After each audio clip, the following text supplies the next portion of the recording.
Welcome, Reds, to the 100% United pod, Fergie Farewell Special. I'm your host, TC, and I'm joined again by my co-host, Scott. Great to have you back, Scott. How are things? Not bad, thanks. Glad to be back. Yeah, good to have you back as well. Obviously, it's a very strange time at the moment, but great to have you back in here, Scott. On today's show, we take another trip down memory lane. We're looking back on the 2012-13 season. The last was Sir Alex Ferguson at the helm, and the last time we saw our boys lift the Premier League trophy. Unfortunately, to set the scene correctly, we have to start at the end of the previous season. We had our hearts ripped out on the final day, and we were laying in the snake's belly. Scott, did you think that summer we had it in us to bounce straight back? Or were you worried that body blow would paralyse us into the next season? No, I always had faith in Fergie. He always seemed to get better from adversities. So I knew that when that happened, we were more than likely we were going to win the league the next year. And you forget that we had been so dominant, and winning the league the next year wasn't such a hard prospect. Yeah, we had for years. We'd only ever lost the league by 1 point or goal difference or whatever. And you're right, after the game at Sunderland on the final day of the previous season, Fergie was going around telling the players, never forget this feeling, keep it in your hearts. And I suppose we're looking back on this season, so in your mind you're kind of presuming that it was Fergie's last season, but of course we did not know that until the very end of the season. But it was worrying times. I know both of us were severely affected by that final day, and that summer we were worried City had finally broken their duck. The first sign, of course, of us going in the right direction was the signing of Robin van Persie from Arsenal, £24.5 million. The press had us believe that we had paid over the odds with him coming towards the end of his contract. He put those ideas to bed pretty quickly, didn't he? He definitely did. And what a massive signing for us. And, we had been so used to buying players who were going to come good in a few years. So to buy someone who was one of the best strikers in the league at the time was massive. Yeah, he was. Don't forget, I mean, he'd been banging them in for a couple of years, hadn't he? And Fergie called Wenger personally, got him in. And, well, we started the season away at Goodison Park. Everton, of course, I mean, I remember being in Old Trafford the season before when Everton came back and Matt Fellaini with a brace that day. Remember when we were ahead, I think, and Patrice Evra had a golden chance, missed an open goal pretty much. I said to my old man as we were leaving the stadium that day that this was not a good thing to do. We're in real trouble here. And we started away to Goodison Park, and we actually lost again, didn't we? 1-0 to Maro and Fellaini on the Monday Night Football. Mm-hmm. Second half goal, blasting it in. Van Persie failing to score off the bench. And it was worrying times then, wasn't it, Scott? Come on. I remember Moyes giving it the large one. He was loving it. Absolutely loving it. But back to Old Trafford, and it became really worrying after 3 minutes. Damien Duff for Fulham put them 1-0 up. But then Van Persie got off the mark with what you've got to say is a sublime finish, Scott. Yeah, it was just a sight to behold, wasn't it? It was Van Persie scoring with his left foot effortlessly, and something we were going to become used to. Yeah, Kagawa and Raphael put the game to bed 3-1. A late Vidic own goal. Him and Van der Sar were all over the shop, weren't they? For 3-2, and we were finally off the mark and could breathe a little bit. But really, you'd have to say that the season started catching fire away to Southampton, Scott, when Robin van Persie missed a penalty, but also bagged a hat-trick for Manchester United. Huge. And that 90-minute header was wonderful. I remember exactly where I was when that went in, and I mean, I was just overjoyed by it. Yeah, he tried a Panenka, didn't he? A sort of Panenka-style penalty. He was fuming for the rest of the game. He hardly celebrated his first 2 goals, but then he sure celebrated that third. No, he looked a right plonker when that was saved, let's be honest. Yeah, but you know, his first goal, the way he brought it down and blasted it home was gorgeous. Mm-hmm. And then that header at the end, and then his flyby past the United away fans was a superb moment, and one of the memories of the season. Yeah, because the way Van Persie went for the rest of the season, it was a critical day, especially after that penalty miss. Mm-hmm. Wigan came to Old Trafford, dispatched them 4-0. Alexander Butner and Powell scoring their first goals for the club, and then Chicharito, who was another star of the season, and your old pal Paul Scholes on the sheet. So 4-0 against Wigan, dispatched pretty easily, and then we travelled to Anfield for the first massive test of the season. Back on Merseyside, of course, we'd already lost to Everton. John Joe Shelvey got a red, and seemed pretty peeved at Alex Ferguson that day, didn't he? He did, and made us realise what a scummy player he really is. Trying to keep it clean there, Scott. Yeah, I was trying my best. Unfortunately, Steven Gerrard got the opener, but then Raphael, who was another one of the standouts that season, you forget how good he was, cut in on his left foot, top corner at Anfield. We've all dreamed of that, haven't we? Yeah, wonderful. One of my goals of the season for sure. Oh, absolutely. And then Antonio Valencia showed his pace, raced away. You remember him overtaking, I don't know, 2 or 3 Liverpool players, racing into the box, hacked down from behind, and Robin van Persie stepped up. I thought Reina had saved that at first, didn't you? I did, but no chance. No chance. So 2-1 winners at Anfield, and it was starting to go the right direction. Of course, we lost 3-2 to Spurs, beat Newcastle 3-0 away, and then dealt with Stoke 4-2. And then we travelled to Stamford Bridge, one of my favourite matches of the season. I must say 2-0 up after 12 minutes. David Luiz's own goal, RVP written all over it though. Hit the post and came back. Hit Luiz and went in. Van Persie got the second after just 12 minutes. Mata free kick just before half-time, 2-1. Ramirez equalised. And then double red card for Chelsea. Ivanovic. Torres red card. We've talked about this before in the pod. Yeah. Was it though, or was he subbed off? Yeah. Second yellow. I was in the away end going absolute bananas. 8 beers deep. Oh mate, I was minesweeping that day in the away end. I mean, that's disgraceful behaviour, isn't it? Really, you can't be doing that. Horrific. Unbelievable. Yeah. And then Javier Hernandez popped up with a winner. Went and celebrated past the Chelsea fans. They were throwing all sorts at him. The away end that day was just off the chain, and a magic day at Stamford Bridge. Chicharito again. The hero. I remember we had a couple of crazy games at Stamford Bridge that year, didn't we? Yeah, well, we played them in the league. We played them in the League Cup. They actually knocked us out, both cups. Yeah, 5-4, wasn't it? Yeah. Remember that? They got that penalty at 90 minutes. Hazard scored. It wasn't a penalty. Ridiculous. Yeah, so they knocked us out the League Cup. They also knocked us out the FA Cup that year. Yeah. We played them a hell of a lot of times. Beat us three times in a row. But Chicharito was always good for a goal against Chelsea. Mm-hmm. You remember? Yeah, definitely was. On the way to the Champions League final, he dispatched them on that very, very early, scored it under check. But yeah, a really, really great day. Arsenal came to Old Trafford, and you could have guessed it, Robin van Persie, after 3 minutes, with his right foot, blasted it home. Didn't celebrate that time, did he? Not really, but it was a fantastic goal. As soon as he hit it, you knew it was going in. Right foot. Rooney missed a penalty, and then Patrice Evra scored a header. He's always a thorn in Arsenal's side, whether it's verbally or physically. Santi Cazorla with a late goal, but they weren't to deny us. We were buoyant. Van Persie was absolutely loving it underneath those muted celebrations. We went to Aston Villa away. Look, this season, Scott, I have to say, we bounced back from so many goals down, 2 goals down in so many matches, didn't we? Well, we did. It was almost like Sir Alex Ferguson and the boys, we just weren't to be denied. Obviously, looking back now, we can see it. At the time, we were nervous as anything. But it just seemed that after that last day, those words from Fergie really did resonate. They went 2 up. Andreas Wyman with 2 goals. Chicharito came on, scored from a quite gorgeous Paul Scholes pass, you must say. Yeah, one of many. Just ridiculous. Yeah. Chicharito brought down beautifully. An own goal, which really, I mean, it almost was Chicharito's goal as well. It was. He was robbed of a hat-trick that day. Come on. Come on. The last thing Ron Vlaar wants is to be given an own goal. Just give it to Cheech. Come on. And then a diving header to win it. 3-2. Another comeback win. We lost to Norwich, and then we hosted QPR.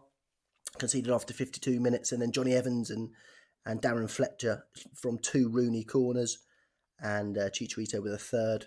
We scored a hell of a lot from corners and set pieces that year, didn't we? Yeah, you forget how good Rooney was at whipping a corner in. Yeah. He really was good, yeah. Yeah. Beat West Ham 1-0. I must say, in Old Trafford, I thought he'd scored an absolute wonder goal. He did a Dennis Bergkamp-esque bit of skill. Remember Bergkamp's goal against Newcastle? Yeah. And then it's in the stadium. It looked like he'd chipped the keeper. I was like, oh my God, that is absolutely off the charts. But it took a massive deflection, hadn't it? Yeah, it was a shame. Good idea. Absolute belter at the Majeski Stadium followed. 4-3 winners. Anderson with a rare goal blasting in the top corner. Rooney with a brace. and then Van Persie racing away for one of my cheeky little favourites. Rooney little flick through, and then one of those finishes. Van Persie, when he went through 1-on-1, he was so good at using either foot, wasn't he? Just opening up, sliding past the keeper. Put us 3 points clear that day. A really, really crucial result. Yeah, crazy game again. It was 4-3 at half time, wasn't it? It was bonkers. I think Van Persie's goal was later, I believe. But yeah, it was absolutely mental. Yeah, you're right. 34th minute. Yeah. Yeah, of course we were travelling to the Etihad Stadium. 3 points clear, but those feelings from last season were still there. Rooney scored a couple in the first 30 minutes, and you remember Ashley Young scored that goal, disallowed for offside just before Yaya Toure scored. Yeah. And then when Zabaleta scored, you thought, oh my God. Yeah. Especially after last season, we were really, really starting to... We needed that out of our system. And up stepped Robin van Persie again with, you have to say, a little bit of a fortuitous goal, taking a massive deflection, Joe Hart all over the shop. And we went absolutely wild, didn't we? Yeah, unbelievable. Yeah, you're right, because I think we had sort of expected the worst when that Zabaleta goal had gone in, and having had the previous season, you sort of felt like we were just going to be overwhelmed by it. So that goal was such a huge element of relief. Yeah, it was almost that we thought, we didn't want to think City had the Indian sign over us. And Van Persie stepping up. We remember Rio Ferdinand celebrating in front of the United fans, getting hit by a coin. The blue flares were going off. They had obviously lit them for themselves. City had not lost at the Etihad for almost 2 years, and it put us 6 points clear. And it was a real blow to City and a real fillip for us. Yeah, I forgot they hadn't lost at home for 2 years. That's a good stat. So Sunderland next, and of course another reminder of the year before. I must say, I always after 2012 enjoyed beating Sunderland, enjoy seeing them go down, seeing them suffer. And Van Persie cleverly and Wayne Rooney were enough to see us beat them 3-1. Fraser Campbell for them at ex-Red. 1-1 away at Swansea followed Michu and Patrice Evra, who had a blinding scoring season. It was almost that he was as hurt as Sir Alex was the year before. He was a right old goal getter that year, wasn't he? He was. 4 points clear Christmas Day, and then we had that bananas game against Newcastle on Boxing Day. Yeah, we missed the bus. Johnny Evans, pardon me? We missed the bus. Oh, God. Yeah. We can't talk about that game without mentioning the fact that we were supposed to go to it and missed the bus, the 5 a.m. bus. Yeah. Someone needed just one more game of Pro Evo the night before. Unbelievable. Oh, leave it out, you. It was your fault, wasn't it? Carry on. What a game we missed. Oh, yeah, absolutely. 1-0 down. Evans scored at both ends, didn't he? Yeah. He scored, and then, I mean, come on, Mike Dean was having a laugh that day there, wasn't he? It always is, mate. Come on. I mean, come on. Papi Cisse wasn't apparently interfering with play. Of course he was, otherwise Evans wouldn't have had to do the interception. Absolutely bonkers. Patrice Evra with as I said before, an absolute blast from outside the box. Cisse 3-2, Van Persie 3-3, and who would pop up for the fourth? Javier Hernandez again, 4-3, slid at home. City lost to Sunderland, and we went 7 points clear, and it was, in hindsight, again, another monster result. One of the best assists I've ever seen, that Chicharito goal from Carrick. Oh. The way he picked him out was unbelievable. He was picking up tips from Scholes for all those years, wasn't he? Hard to believe. We dispatched West Brom at Old Trafford, own goal, and Robin van Persie curler. It was gorgeous, wasn't it? Cutting inside and bending it past the keeper. That is the only, and that is the only game that we've been to together. Ever? Is that true? Yeah, we did make it up that day, didn't we? Just about. Just about. We almost didn't make it home, though, didn't we?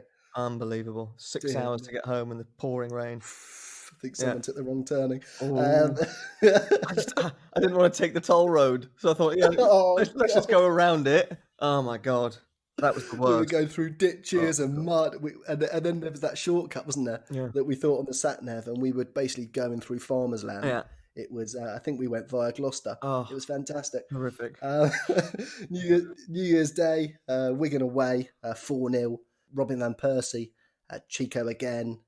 Remember Van Persie cut back onto his right, and he said him and Rennie Moulenstein had been practicing that all week in training, and he was absolutely thrilled with that. Then Liverpool came to Old Trafford. Van Persie completed his double against Liverpool, put us 1-0 up. Patrice Evra again, 2-0. Late goal for Liverpool, took it to 2-1, but we took the points again. Cheeky double over Liverpool again. Vidic scored against Liverpool, not Evra. No, it was Evra. Far post. Oh, you know what? Yeah, well, it got given to Evra, but it did come off Vidic last, didn't it? Yeah. But I'm sure it got given to Evra. Nah. I mean, according to what I read, it was Vidic. But... I'll have to check. I'll have to check the stats on that. Maybe someone put in a comment and see who was right. Why not? Yeah. We went to White Hart Lane. Van Persie stuck his tongue out at every Spurs fan with a beautiful header at the far post in the teeming rain/snow, and then De Gea was a bit suspect, wasn't he, with Clint Dempsey? Yeah, chucked it in. Grabbing a late equaliser. I remember I was in a particularly bad mood that night, I must say. Really, really bad. Southampton came to Old Trafford, went 1-0 down again. It's how many times that season? Yeah. Rooney grabbed a brace. And actually, I think he pinched Evra's goal, didn't he? I'm sure that header was going in from Evra. Are you getting a bonus for every time Patrice Evra scores? Well, I mean, maybe he was, because he was banging them in, wasn't he? Well, I've got that the last one was Vidic and this one was Rooney, but apparently you've got them both as Evra. No. It's definitely Rooney's goal this time. But what I'm saying is it was already going in from Evra. It was. He's trod them a foot, Pat. Get off. We went to Craven Cottage, Fulham away. Rooney, after 79 minutes, had shades of the way it went in, had shades of Ronaldo's goal. Remember when we got the title in 2007? Of course, it wasn't as good a run, but the way it took a bit of a deflection in that same goal and sort of wiggled past the keeper, put us 9 points clear. And City lost to Southampton, and we beat Everton 2-0. Giggsy, Robin van Persie, first half goals. Van Persie, when he went round the keeper, and then just took an age, didn't he? And it looked like he messed it up, and it somehow went in 2-0. So, and we really were starting to march towards the title. We actually went away, didn't we, to the Bernabeu? Of course, this is the Premier League final season, so I'm not focusing so much on the cups. But as to be said, we went away to the Bernabeu in between those games. Danny Welbeck and Cristiano Ronaldo unfortunately scoring against us. But De Gea was just sensational that day, wasn't he? He was. He really was. Some just breathtaking saves. And it was, I mean, that was one of the days that basically attracted Madrid towards De Gea right back then. We went away to QPR. Raphael. I mean, and like I say, Raphael really had a blinding season. It's just, there's so many players you think after Fergie went that they just didn't have the same guidance. And Raphael was certainly one of them. That 30-yarder just arrowed into the top corner. Was just a beauty, wasn't it? Yeah. Was that another one of your goals of the season? It was, actually, yeah. He was on my top 3 goals of the season. He was on there 2 and 3. You haven't done your top 13 like you did there at Cantona? No. It's funny, actually. I saw another highlight of Eric that I forgot to mention, and I was like, oh, it could have been 14. Which one was that? It was the header at QPR that you had mentioned. Absolute blinder. Yeah. Giggsy puts 2-0 up on his 999th game for us. Reminded me a little bit of one of his goals against QPR in the 90s. Of course, not as good a run, but the way it went in, and we were 15 points ahead. City beat Chelsea, and then it went down to 12, but we were 15 points ahead, just temporarily, before Norwich came to Old Trafford, and Shinji Kagawa stole the show out of nowhere. Beautiful hat-trick, first Asian to score a Premier League hat-trick, and then Rooney topped it off with a 30-yarder. A really nice day. We played some good football that day, didn't we? Yeah, we really did. Kaga really fit in that number 10 very well and played really well with Rooney. Yeah, and another player who you think if Fergie had stayed, maybe would have had a stellar career at Old Trafford. But after he went and your old pal took over, it took a bit of a turn for the worst. Real came in midweek and Ronaldo scored again of course, had a hero's reception. It was a weird night in Old Trafford. It's quite funny. We gave Ronnie a massive reception, and then as soon as he touched the ball for the first time, we booed him. Of course, Nani got that red card, didn't he? Ridiculous, yeah. Yeah. After we'd just taken the lead. Yeah, it was shame. It was. Luckily, we had the league was flying along nicely. City lost to Everton. We beat Reading 1-0. Rooney with a deflected goal, and we are 15 points ahead with 9 games left. And looking like we were going to grab the title. The thing is, Scott, after the year before, we weren't counting any chickens, were we? No. To be honest, we wanted to win by as many as possible. It really was until that trophy was in our hands, because we were a number of points ahead. We were 6 points ahead, just a handful of games to go the season before. So we travelled to Sunderland away, the scene of the crime, you might say. Titus Bramble scoring. Titus Bramble. me again. Oh, you got Unbelievable. I knew it yourself. soon. Van Persie, his original shot was on target. It got deflected off target, and then Titus Bramble deflected it back into the goal. Do you think that one should have been given to Van Persie as well? His shot was on target to begin with. No, I would definitely give that to Titus Bramble. Forever. Forever. On the 8th of April, City travelled to Old Trafford, and James Milner deflected goal, and then Phil Jones with, I'd like to say a thumping header, but he tried to miss it, didn't he? He headed it back across. It was almost impossible to miss it. Headed it back across. Vincent Kompany deflected in, and then Aguero with a winner. And again, it was, although we were plenty of points behind, still we were really nervous, weren't we? Yeah. Again, it was. You just mentioned it. The season before, I think we were 6-7 points ahead, right? With four games to go. So to lose at home to them with only a handful of games to go, and them still able to beat us, you thought that, God, this is going to be even worse than last year. Yeah. Mm-hmm. We had to travel away to Stoke. Everyone says Stoke's a hard place to go. Luckily, we got early goal. Michael Carrick poking in after a couple of minutes, and then Robin van Persie, with one of the memories of the season, I think, scored a penalty. Hadn't scored for 9 games. One of the most nervous I've ever been for a penalty, and then he raced away and gave Fergie that massive bear hug. Mm-hmm. It is one of the memories of the season. For sure. It was gorgeous. Because I think Fergie knew at that point, right? And so the relief that he must have felt was overwhelming as well. Yeah, I mean, Fergie said that he was starting to think about it around Christmas time, wasn't he? Mm-hmm. I believe his wife Kathy's sister died, and she was a real strength in her life. Fergie was away a lot, so she was the person she chatted to and was one of her best pals. And I mean, how soon before the end of the season do you think that Fergie knew? I would probably say it might have been. I mean, he probably knew if we can win it this year, I'm going to finish. He probably knew that around January, February. But then, as you say, we lost. We got knocked out the cup. We lost at home to to City, with a few games to go. We had the Champions League debacle. Yeah, and he's obviously thinking, I might not be able to leave now because I'm not going to leave unless we win.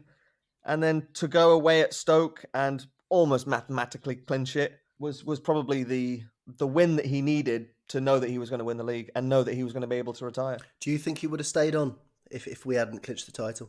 Yeah, I do. I also think he would have retired if we had pipped City the year before. Really? I think if 2012, yeah, I do. I think if we had got one at Sunderland and QPR had managed to not poop the bed and we had won it, then I think he would have gone in 2012. Yeah, I mean, QPR really did poop, But who poop knows? the bed, didn't they? I mean, It's all horrific. if only we had VAR, Tevez should have been sent off. And Joey Barnes should be ashamed of himself for the rest of his life, not just for being a horrific human being, but for that performance that day. I don't care if he's listening. Well, the other thing is that apparently City put up on the scoreboard that QPR was safe, and QPR just down tools. And then you saw it with those final two. But let's not talk about that anyway. Yeah. Let's talk about these glorious days that we had. We went away to Upton Park. Always so difficult back in the days. Not the same now with the Olympic Stadium.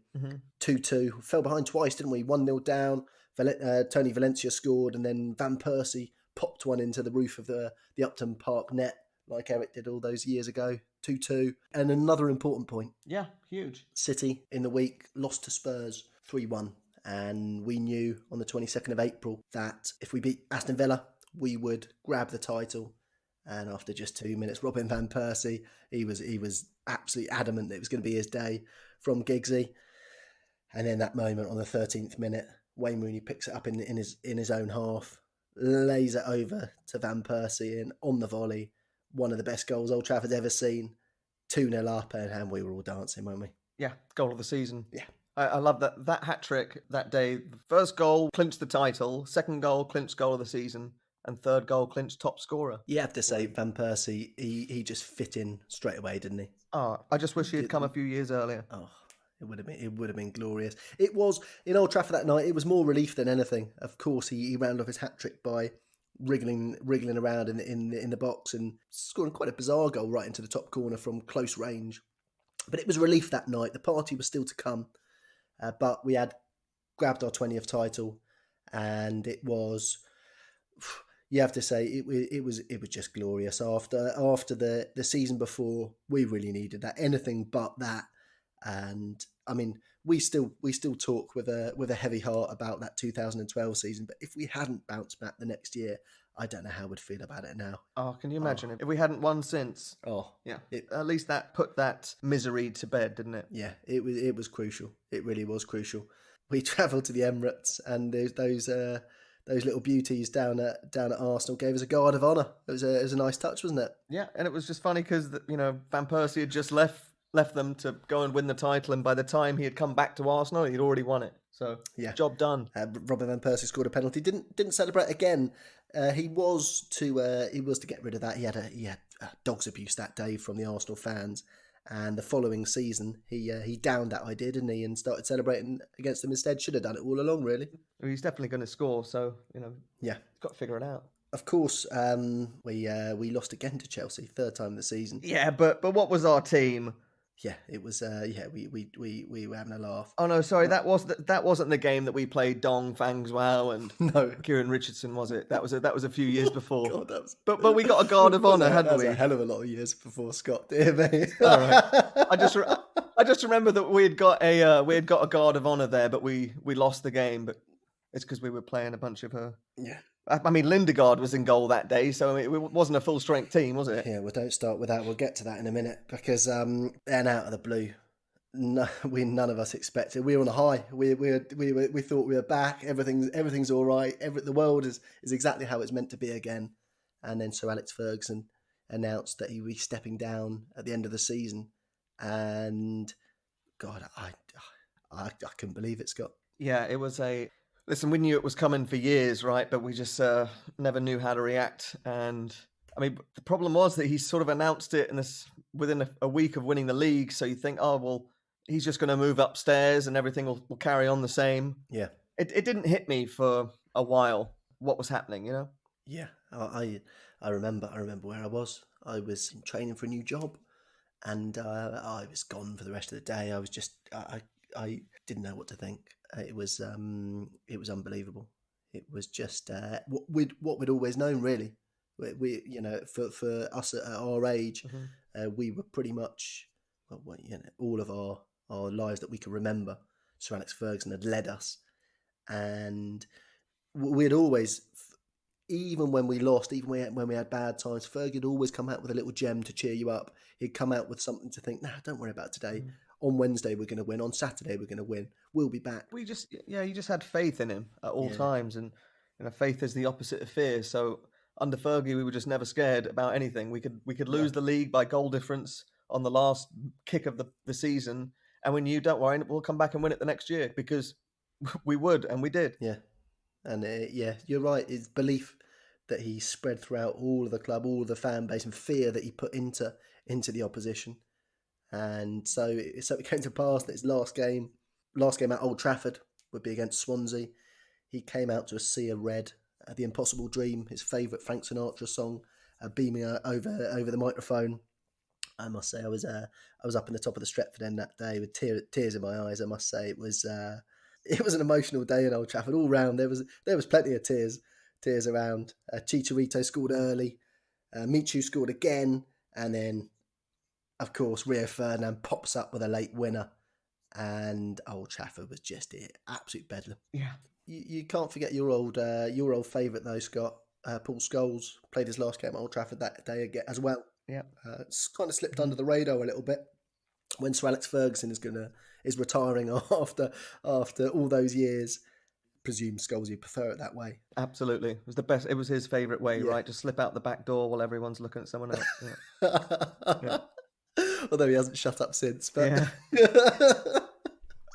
but you said it to me. I think Fergie was the one telling him not to give the interviews. He was just so ruthlessly honest that he's, at least Giggsy goes out, oh yeah, I think everything's all right. But Scholesy, and they also thought he was just a tad bit late at his tacklings. No, he was just a horrific, dirty tackler. But anyway, let's carry on.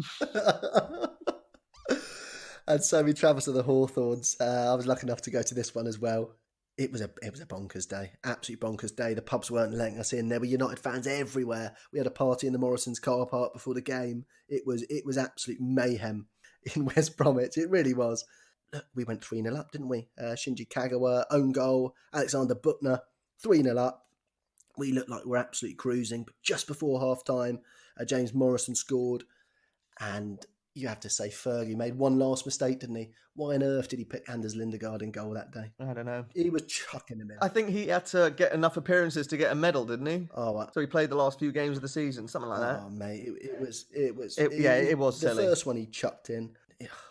But Van Persie scored 4-2, and then Lukaku scored. It was almost straight away. But again, Lindegaard was suspect, I think. Slow going down. Chicharito puts 5-2 up, and then Lukaku and Malumbu, yeah. Yeah, but God, that last goal from Lukaku, again, everyone all over the shop. But I must say, we were all going wild in the away end. We were singing all kinds of songs. We were singing the new David Moyes song, going wild, wild, wild. But we should have known that day, Scott. It was the first time ever in the Premier League that both teams have scored 5 goals, 5-5 draw. Yeah. And we should have known that we weren't going to react so well to Fergie leaving, because we were a mess that day. Yeah. We were banging goals in, we were leaking goals. It was just mayhem. We were singing, every single one of us is going on the pitch. You should have seen the line of stewards and police to stop us. We shouldn't have given it away, otherwise I think we all would have been on there. But unfortunately, there was almost 3 or 4 lines deep of stewards.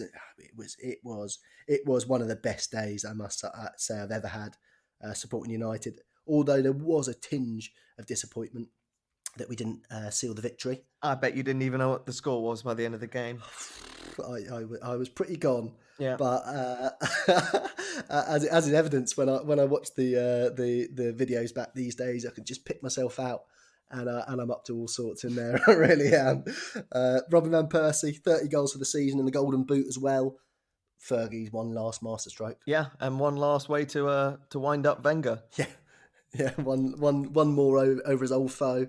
Yeah. And Fergie came over and Giggsy said, "Go on, Sir Alex, go and say goodbye on your own." And he came over, blew us some kisses, and that was it. The legend departed in a way.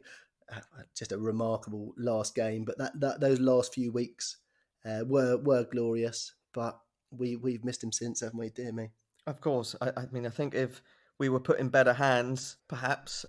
You always said it. If we hired Mourinho, then it might have been much different. I always said that what we needed to do is just get the monkey off our back straight away. Mm-hmm. Get that next title in as soon as possible, by hook or by crook. It doesn't matter. Instead, they got the Moisey on our back. Yeah, we got Moisey in, and a lifetime of Moisey impressions from you. Oh, it's a shame that you said, that the legend departed, because in a way another legend arrived. You know what? That day we really did think that, though. We were, as I say, we were saying, "Come on, David Moyes, play like Fergie's boys." Well, that's what I mean. We had so much faith in Fergie that when he said, "Don't worry, Moisey's got it," we were like, "Yeah, sure." Well, can you believe? That is absolute blind faith. It is, and I did think it'd be all right, and maybe it would have been if Moyes had carried on a little bit more in the vein of Sir Alex, instead of trying to change things around, sacking the backroom staff, banning chips. Can't ban the chips. Don't ban the chips. Alienating some of the team as well, trying to get his players in. Oh, and within 8 months, Vidic, Ferdinand, and Evra were all leaving. He didn't renew any of their contracts. And just look at how good Chicharito was that last season for United. Just banging him in. I mean, we haven't talked about the cups too much. He banged him in the cups too. Chico was absolutely on fire. And then under Moyes, he was just pushed to the side. Yeah, or Kagawa. Kagawa came in his first season, scored over 10 goals, really adapted well to the Premier League. And then the next season, under Moyes, he was just never used the right way. It was frustrating because Moyes wanted to come in and sort of prove that he wasn't just the chosen one, but he was there out of his own merit. But was he? Well, that's the thing. They say Fergie chosen, but as time has gone by, more stories have come out, more truths have come out, and apparently Moyes was on the list, but we missed out on a number of targets due to timing, and it got down to Moyes, and Moyes took over, and unfortunately the rest is history. But this is all about Sir Alex, and look, you were there when he won his first title, and I was there when he won his last. What are your abiding memories of Sir Alex? He's just the father of Manchester United for me, for our generation. You know, that I was born a few years before he took over, so all of my United life up until that point, he was our manager, our father. You know, and just someone who, when times were tough, we believed in. When times were good, we celebrated with. And I think when he left, and you sort of started hearing a lot of testimonials from other managers, you sort of started realizing just how good he was. You know, he was our manager, and so we got used to him. But you realize that how well he adapted with the times, with the new generation of players, and it being more of a squad game, etc. And you know, if other managers say weren't able to move with the times as well as Fergie did, and that's why they weren't as successful. You know, winning league titles, 19 years apart is quite incredible, or 20 years apart, right? 92, 93, and then 2012, 13. Yeah, his longevity, you've touched on it there, was just incredible. I mean, you look at those stretches, and barring losing out by 1 point here, goal difference there, a couple of points here and there, we would have won sort of 9 on the trot a couple of times. Now, I'm not saying, of course, football goes like that way, but there's very, very few managers who go on streaks like that. The people talk about dynasties. They talk about sort of 3 or 4 years, don't they? 3 or 4 years as a dynasty. But to win 10 in 13 years is just ridiculous. Unheard of. Yeah. Absolutely unbelievable. One thing I wish is that in the early days that we didn't have that horrible foreigner rule in Europe. Mm-hmm. I'd love to have seen that early Fergie team as an entirety, with all the gang taken on Europe. I think that we would have gone far, and maybe added to the 2 European Cups he did win. That's the only thing. But yeah, you're right. Just to be able to, like you said, to be able to adapt, to be able to have a team that was so tough mentally, so willing to run through brick walls, as that early 90s team was, to come into the turn of the century and to adapt to players that were more high maintenance, that Fergie must have thought, God, these guys are soft. Mm-hmm. But he managed to adapt his style. He was always willing to get an assistant in that maybe would stretch himself. Remember, he got Carlos Queiroz in when we were struggling in Europe, and we adapted the system 4-5-1 a little bit more, 4-3-3 in Europe. People thought that got invented a few years later, but many managers throughout the years have tried all different kinds of formations, but he always also had the ability to make his number 2 look like an absolute star, didn't he? Yeah, I mean, Steve McLaren got the England job. Yeah. Come on. Yeah. Queiroz got Portugal job. I mean, everyone's succeeded after him. I mean, the thing I loved most was just he didn't stand for anything he didn't want to. And I think that's a huge reason why we won so many late games, is because that the players didn't want to go into the dressing room having not won the game. Yeah. You know what I mean? Yeah. So the fear factor, every referee was scared of him. Every manager was scared of him. Every other player was.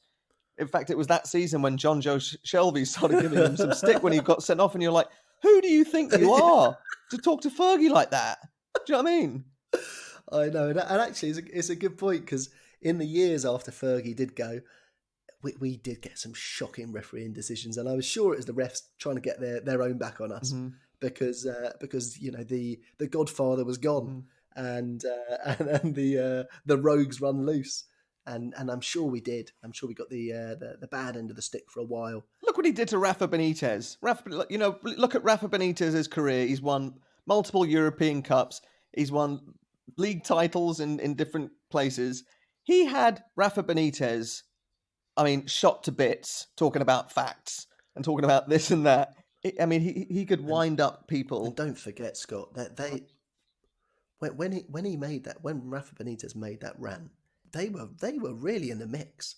We were in a bit of trouble that year. We really were. They were a few points clear, weren't they? Yeah. I believe so. Yeah. And then we went on to win the double, didn't we? European and Premier League. Let's not forget, we can't leave it without saying how he twisted Arsene Wenger inside out a few times. Of course, had Van Persie in the final season, just a final nail in his coffin. But Wenger never won back-to-back titles. And if it hadn't been for Fergie, Wenger, I'm sure, would have grabbed back-to-back titles. Absolutely. But Fergie just would never, like you say, we lost the season. The next year, we were a bunch of animals with Fergie leading the pack. If you look, when Mourinho first came to Chelsea and they won a couple of league titles, and that's when we really started to worry, right? Because they were buying everyone in Europe. They won 2 on the bounce, and they were playing outrageously better football than everyone else. And then it was 2006-07 that Fergie started to twist the needle a bit with Mourinho and really started to go toe-to-toe with him. Yeah. And by the end of 2007, 2008, Mourinho was gone, wasn't he? Again, Scott, that was the magic of Fergie, wasn't it? With Mourinho, he realised that the way was to pull him in. Instead of to fight him toe-to-toe, pull him in, make him his pal, and then get him from the inside. Yep. But yeah, you're right. That little period where we looked like we were slipping away. Remember, there was that fantastic article in the newspapers, the empire was crumbling, and basically writing the death knell for Manchester United and Sir Alex Ferguson. And then the amount of titles we won, obviously European Cup, 3 European Cup finals. In a row? Or was it out of 4? Yeah. Unbelievable. No. 2 and 3, 2 in a row, and then another in 2011. But the empire was crumbling. I don't think so. Outrageous. And 2 of those were after we had sold the best player in the world, lest we forget. Just the one in 2011. No, one of them. One of them. Ronaldo. They so many times. And you're right, that was a tricky period, wasn't it? We had a squad that was not really up to the standard of the Chelsea side that Roman Abramovich and Mourinho had built. But Fergie found a way. He got the young players in, of course, got Ronaldo and Rudy in, and pushed Van Nistelrooy out, remember? Well, that's another thing you really got to say of Fergie, that he had unbelievable faith in youth and had faith in Ronaldo and Rooney in those years, that they still were young and making mistakes, that they were going to come good. And some managers, they don't have the patience that Fergie did. I mean, you go back even further, he sold Hughes, Kanchelskis, Ince, and replaced them with Scholes, Beckham, Butt, and the Nevilles. And to have that much faith in youth and to have so much respect for Sir Matt Busby, to be able to follow his way was also a huge thing that you can't mention Fergie without thinking about that. Yeah, he did. And he always said he loved being around young people. He said, they breathed life into him. And he always said he got an extra energy from going into training and watching them grow and learn. I mean, Cristiano Ronaldo, of course, his father was very, very ill, and it was a crucial part of the season, wasn't it? Mm-hmm. And he said to Fergie, "Look, I'm not feeling good at all here." And Fergie said, Go away for 1 day, 2 days, 1 week, 2 weeks, whatever you need." And that, in turn, and Fergie didn't do it for a favour, but in turn, Ronaldo was like, "This is my father of football." Mm-hmm. I'm losing my real father, but this is my father of football. And then after that, you could see how Ronaldo fought for Fergie. I know Ronaldo went to another level in terms of output at Madrid, but when you look back and you see the way he celebrated goals for United and the way he was part of a team at United, it was, I don't know, but I would suggest when Ronaldo looks back on his career, he might say that his times at Old Trafford were his happiest. I would think so, yeah. He felt the most loved. He was part of a team. He never did the C celebration. It was mm-hmm. emotional celebrations. He chucked his shirt off a couple of times, but we all loved that too. But it was a different thing with Ronaldo. Of course, he was playing wide as well, so it was he was a bit more of a complete player. But yeah, again, Sir Alex Ferguson. Look, we said the other day on the Cantona podcast that there was not really anyone who didn't like Eric. And when you look at all the players that play for Fergie, of course, I'm sure there's a couple that slipped through the net, but pretty much to a man, they all speak highly of the man, don't they? Yep. Anyway, thanks for joining us again, everyone. Make sure you subscribe wherever you get your podcast. Thanks for the 5-star ratings, great reviews recently too. Follow our Instagram at United100 Podcast for all the 100% United latest news. We'll be back on Monday with another show. Thanks for joining me again, Scott. Thanks so much. Good to be back. Enjoyed that. Cheerio, Reds. Ta-da.